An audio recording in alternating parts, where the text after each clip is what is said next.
Good morning, my Church of the Short Kings and Queens, and everything in between. As you know, our people have been belittled for too long. Us short kings have been the bigger people, the more mature people for eons. No more. We have stood in the shadow of those who tower above, and now it is time for them to stand below us. It is time for us to stand tall, stand up, and fight back against the agenda of the longer-legged folks. Rise, Church of the Short, so we may fight. Wait! Stop! Why are you guys trashing our place? I wasn't done.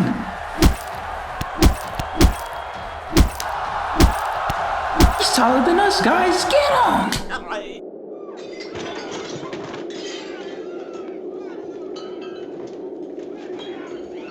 It was us all along. The Short King phenomenon. When did it happen? Why did it happen? Why does it persist? And when will it end? Short King. Leg lengthening surgery? Short King spring? Women don't like short guys? Short Kings are up? Short Kings are down? Short Kings forever. Short Kings never. Short Kings. Shut up. Shut up. I'm a short king. And honestly, I love the term. It's hilarious. However, with every great internet phrase comes a time where it's been overused. And we've been at that point for a minute now. Back in 2018, the term short king was coined by internet user Jabuki, and he essentially was advocating for a different perspective of short men. And then it got popularized by Cody Ko and Noel Miller because they themselves are also short kings. It was a pretty good and fun joke for a while until everybody started using it, and eventually it shifted rather quickly from something humorous and kind of like a I'm proud to be a short king, and turned into what was like a little short king, stand tall, short king, you got it, just keep going, okay?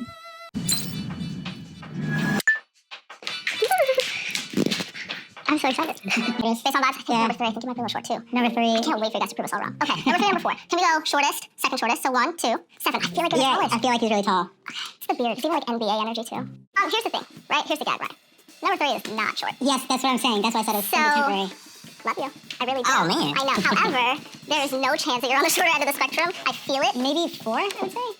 Right? Love you, bro. I really do. Why does he give tall energy? He gives tall energy. He's just so nonchalant. I feel like he's never had to worry about that ever in your life. He doesn't care. You just have zero chalants. And it gives basketball. It's giving a little Steph Curry. He said I said Steph Curry. Just like the facial hair, the whole vibe. Were there any frustrating moments for you as you were being ranked? I just felt like being short was seen in such a negative light. Whenever ranks were being given, they're distributed in the sense of, oh, I'm so sorry that I rated you shorter than you actually are, which I think speaks volumes. Why do we feel that way? Or why do we associate certain traits with being tall and certain traits with being short? Its origins were based in humor and good fun, but when the public ran away with the term, it quickly shifted into one of pity and sympathy. Usually in regards to a short king who has been publicly roasted alive, and in the comments will be, it's okay, short king. Look tall, short king. What's wrong with being short? Ain't nothing wrong with being short. And they're right. But why does this keep happening? The trend became so popular, it birthed a new season. Short King Spring. A time of the year where shorties are in. Short men were able to compete with tall men in the dating market. Only during spring. It's because, people were like, hey, some celebrities are dating short kings. So maybe regular short guys aren't so bad.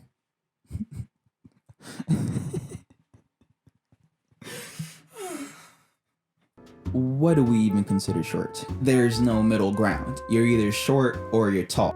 Except that range seems to vary from person to person. I want to say it's based off of the below average and above average of height in America. And so the average height is 5'9", so a short king would consist of any man below 5'9", and anybody else above 5'9" is just tall. But a quick scroll through height discourse online, or a quick swipe through Tinder or Hinge or whatever, it becomes pretty clear that short is really anything under 6 feet. So let's talk about something I failed to see mentioned in short men discourse online. The average height for a woman here in America is 5'4". So a statistically average heterosexual couple would be a 5'9" male and a 5'4" female. Height is relative. You have to compare an object to another object to determine if something is short or tall. If it's just like a tree in the middle of nowhere, it's just a tree. It's not tall or short because there's nothing else to make it tall or short. Women would still be considered short even at 5'4" because it's in relations to the man. Even a 5'5" woman, 5'6" woman, 5'7" woman could still be considered short because it's relative to guys. Globally speaking, America is on average taller than some countries and on average shorter than some countries. But I don't think anybody would take that fact and use it to say America is any more or less competent than these other countries. They would take a look at our political systems, our work culture, our infrastructure, our quality of life, and our tendency towards bigotry and class warfare to determine whether or not our country was competent or incompetent. So height has nothing to do with it. But in America, height is really important. The social difference between being perceived as tall versus being perceived as short extends far beyond dating. It affects our livelihoods. Multiple studies have been conducted and ultimately come to the conclusion that taller people benefit more from their height. They have higher wages and are statistically more likely to be chosen for promotions and to be in positions of power within institutions and workplaces. Being taller gives you the privilege of easier access to social influence and power. And power in this case is money. Why? Because, in a way, we're all idiots. Humans are very simple creatures. Back during hunter-gatherer times, the bigger guys won more of the fights for resources and power. Let's also note that was during a time where people had to fight for resources and power. We've been out of that time period for a while. This isn't survival of the fittest. The biggest and tallest dude you know would die with the rest of us if we lost access to our food supply. We don't hunt, we go to work. I'd say even back then, size was probably just one of the factors contributing to this taller, bigger person winning the fight. Size isn't everything.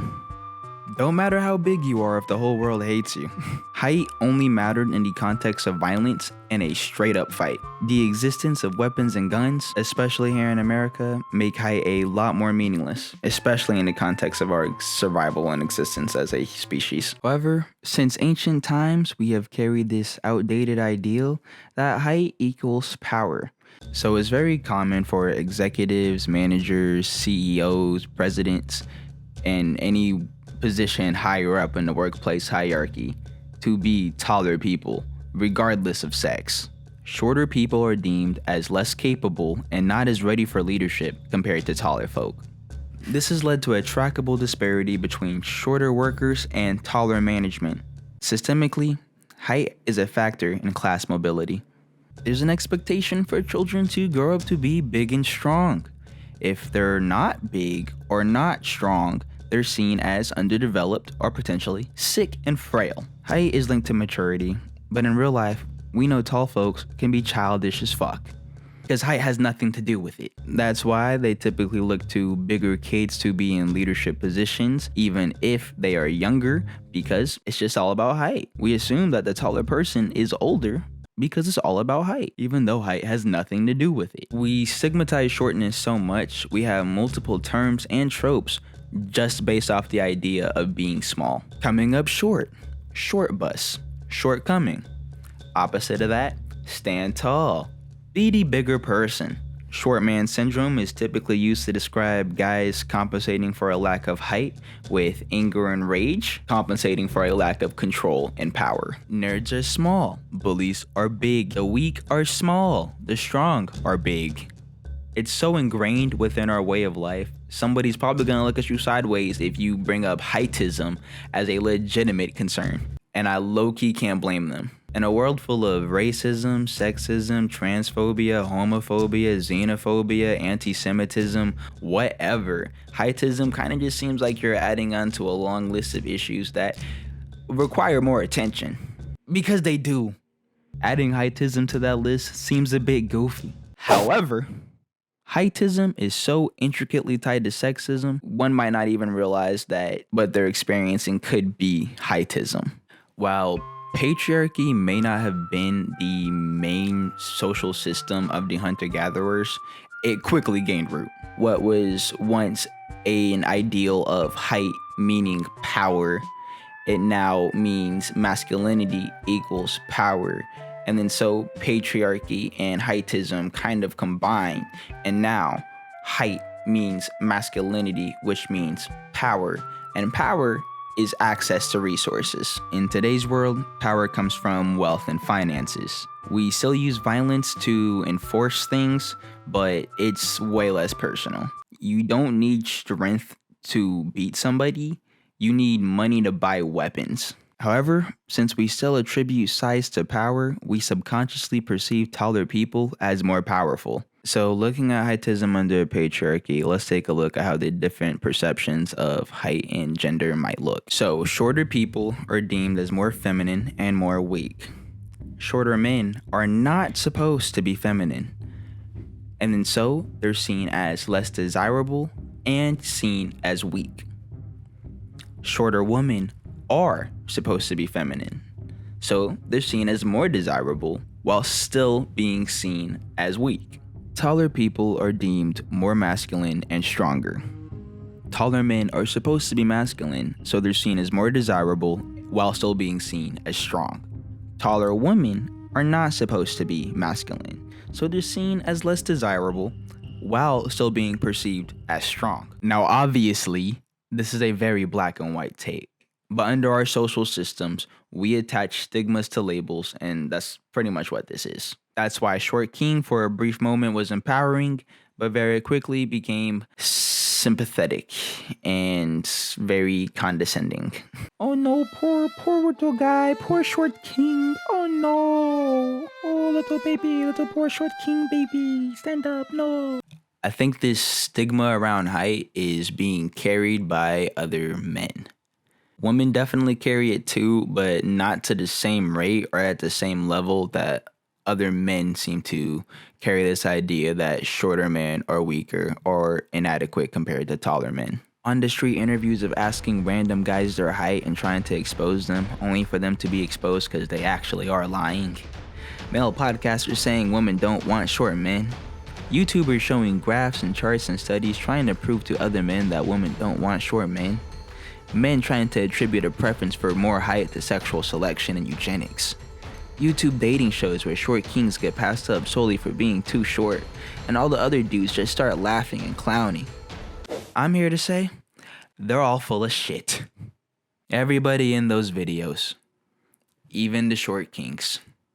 First off, the environments that those videos are in and the type of people that are a part of these videos, they are looking to get famous or rich. All these folks are trying to be funny, famous, or viral. And to the people who throw up these graphs and charts claiming that it's sexual selection and eugenics, that's not how that works. This isn't, oh, women want their babies to be taller, so they get with taller men so that their babies will be taller. That would be very strange, to be perfectly honest. That's like boy mom mentality. Yeah, that's not it. It can't be, because it's more than just the parents' genetics that go into how tall a person's gonna be. And then beyond genetics, it's not just that. It's like diet, environment, it's a plethora of things. So you can't really attribute it to genetics. My mom is 5'3", my dad is 5'6", I'm 5'8", my older brother is 5'10", my younger brother is 6'3". It's not sexual selection. It can't be. That's stupid. And why are y'all ignoring the tall men on this chart? It seems that if you're too tall, you're in the same boat as somebody who's too short. What I hear from real life women, they just want a guy taller than them so they can like look up to them and kiss him and feel all like fairy tale and shit and like romance movie-esque. Okay? It's like an aesthetic. But if they're too tall, it also ruins that illusion for him. It ruins the aesthetic. I bet any tall dude you talk to will probably tell you that they've had situations where people just come up to them and say, "You're tall." And they probably find it annoying. Maybe not the ones who use their height to their advantage because they're being fetishized. That's a later conversation. I guess the conversation should be in this video, but I just don't want to have it right now. I want him to be taller than me in heels is a statement I bet many of us have heard or have said before, which is funny because up until the 1740s, men also used to wear heels, like all of us. Not all of us, but the rich ones at least. The high value ones. Men used to wear heels to signify nobility, status, and wealth. Due to the impractical design of the heel, it was kind of like a way of saying, I don't do regular labor like the rest of you peasants. Also during a time where European men were wearing bright colors, expensive fabrics, and lots of jewelry, the heel was a popular choice for wealthy white males because it was a flex. Until women started to wear them. And then suddenly, what historians call the Great Male Renunciation, all the dudes ditched the heels, the colors, and the fabrics for a more practical style of dressing. And then, when women still wore the heels, the colors, and the fabrics, men made fun of them. And then also sexualized them for that at the same time. Cold world. Truly is.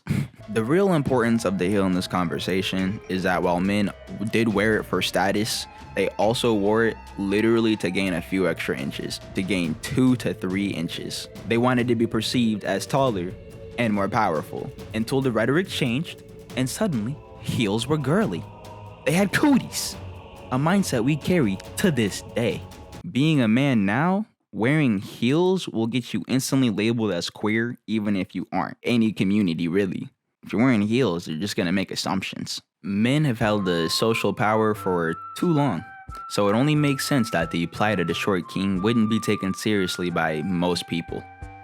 Our short queens would have a tougher time identifying heightism as a problem in their life because it probably just looks like regular sexism. Getting overlooked, not being taken seriously, people thinking you're less capable. It's really a mixture of both, but they're not gonna realize because there's way more important issues that's affecting their lives, like abortion rights or access to health care or a wage gap, like real things that are happening on a larger scale. I'm not denying that some women definitely have height preferences, but some women are clan wives. Some women are Mormon housewives. Some women want to uphold the patriarchy. Some women are just as toxic as men. Some women are 3 feet tall, wanting their men to be NBA size. Some women are NBA size who want their men to be 3 feet tall. Some women just have height preferences. If you do too, short king, well, tough luck. You're gonna have a rough time dating. I promise. We're all being affected by heightism, but because men don't deal with as many systemic issues, well, none really. Every other marginalized group is not going to take us seriously because it's only going to be very obvious to the very few men who are feeling it. I've had several moments in my life where somebody has pointed out to me or somebody else that my height wasn't normal and that I was lacking in something. So one day when I was a wee young lad, my mother came to me and said we were going to the doctor. So I got in the car and we drove for a while and we ended up pulling up to a place that was not my doctor office. Not the place I went to get checked up. It was an office of endocrinology. When we went inside, we met with this ancient looking white man and my mom proceeded to tell him how she thought that me being short Man, I was underdeveloped. The doctor, the endocrinologist, he looked over my files, looked back at my mom, and said I was fine. My mom told him she wanted him to check my blood. And then so they got a freshly trained nurse, just very, very new, to pull my blood, and she missed my veins several times, and it's a very painful memory for me. Anywho, when we got the results back, I was actually vitamin D deficient. However, everything else was fine and I was developing fine. I was hitting all the good percentiles or whatever. We went back 4 or 5 times to do that exact same song and dance. And by the end, my mom just gave up, and me a little hit to my ego regarding my height. Not too much though. I'm pretty stubborn. Another time my height was put on display like it was a bad thing was when I was actually being praised in a weird and messed up way.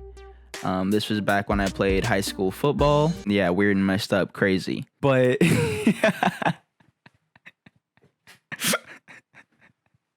oh wow, I shouldn't be laughing. God.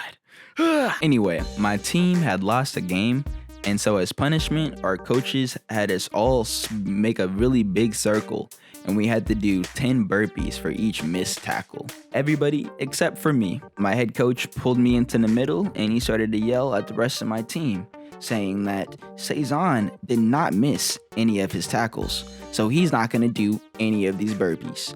And then, while they were doing like 300 plus burpees, we missed a lot of tackles, he continued to yell at them saying, "Are you guys gonna let the smallest dude on the team make all the tackles? He only weighs $120 and he's the best tackler on the team?" He didn't attribute it to my skill alone. He attributed it to my skill despite my size. Like being short was bad, or not being as big as everybody else meant I shouldn't have performed the way that I did. Frustrating.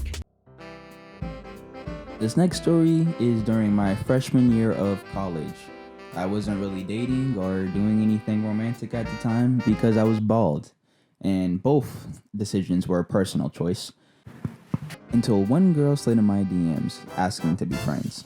I thought it was pretty strange because from my perspective, people didn't slide into my DMs asking to be friends. I didn't find that to be a normal behavior. Flash forward, we're going on a date.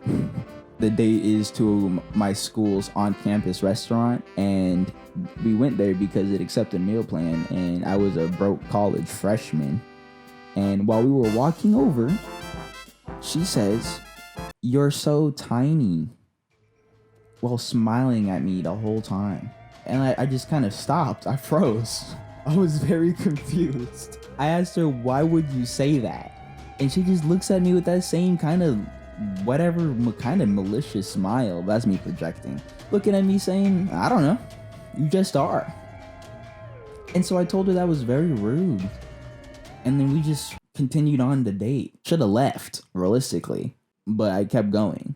I asked her to go on another date. We went on another date. Then I invited her over for a movie. She came over and then she left, texted me she wanted to be friends. I said, "I don't really want to be friends, but thank you for telling me." And then we moved on with our lives. So it definitely sucked to be called tiny.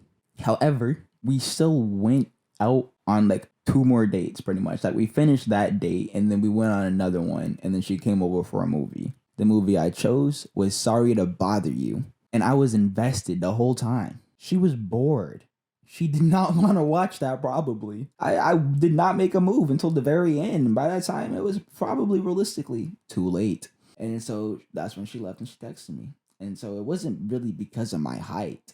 It was more than likely because of who I am. Finish him.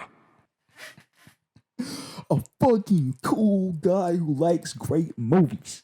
Realistically, I should have ended things the moment she called me tiny.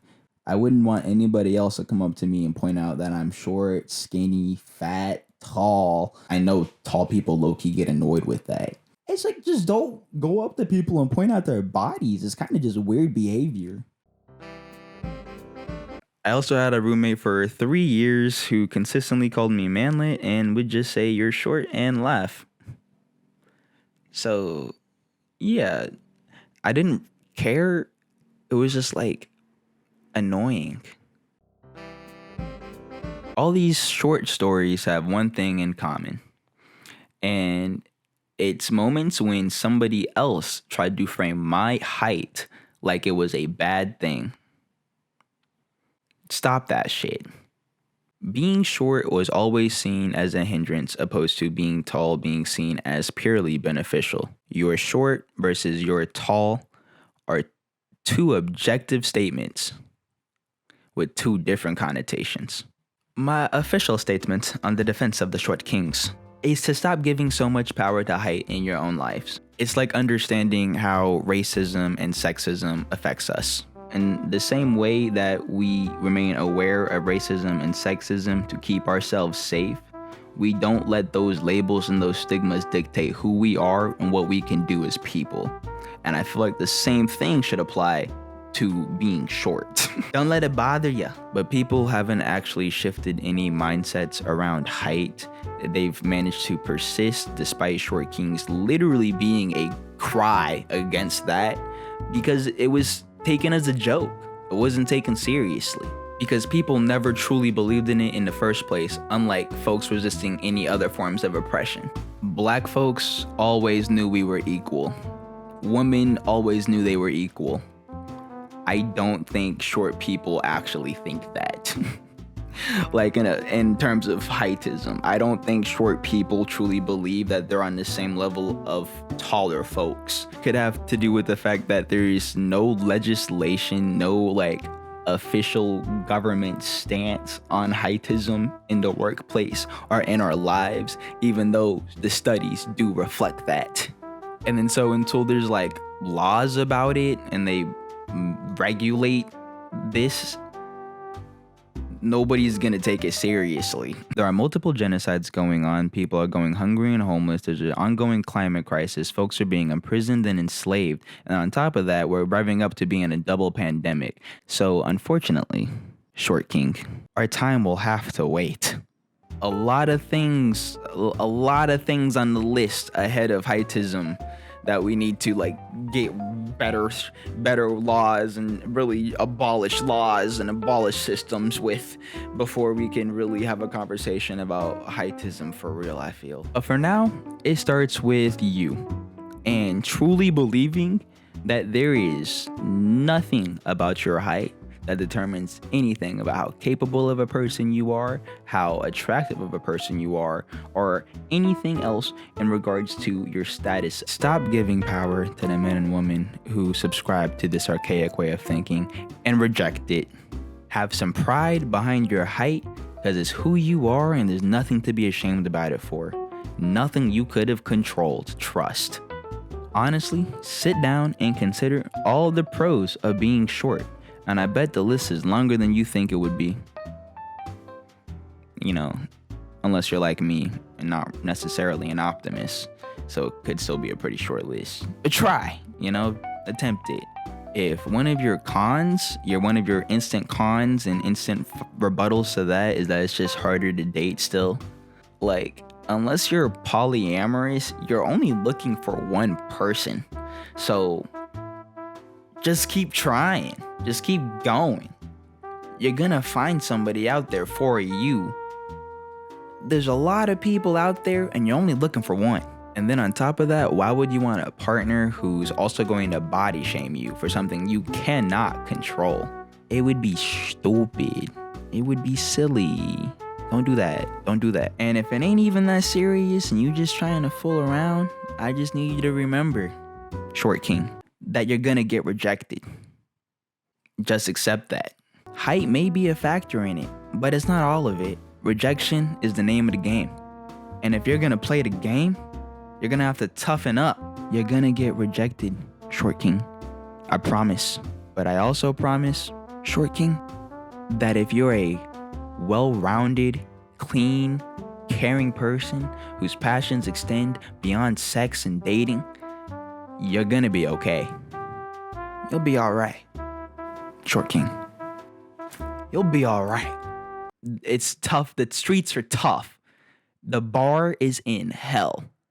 I'm telling you. Just be a decent person and you really won't have any trouble. And if you think it's not fair that taller guys have it easier, well, sometimes people get things handed to them that they just do not deserve. And it's not fair. But the world's not fair, and every marginalized group knows that, except for short people. Suck it up. Some people have it easier in life, all right? It's something everybody else has to accept. So, on the basis of heightism, you have to accept that shit too. Move on with it and resist. Fight back. Don't let those mindsets stick into your own. Being happy and thriving, in spite of the things set against you, is resistance. All you gotta do is just be happy, short king, and things will start going your way. That's such a reductive way of saying that. I'm so sorry. We fight back by living life. Okay? Keep it pushing. Stand up, stand strong, stand at whatever height you may be, and keep it pushing. And just watch out for those spooky heightists. Heightism is scary because it hides so well. And now you are aware. So keep a lookout.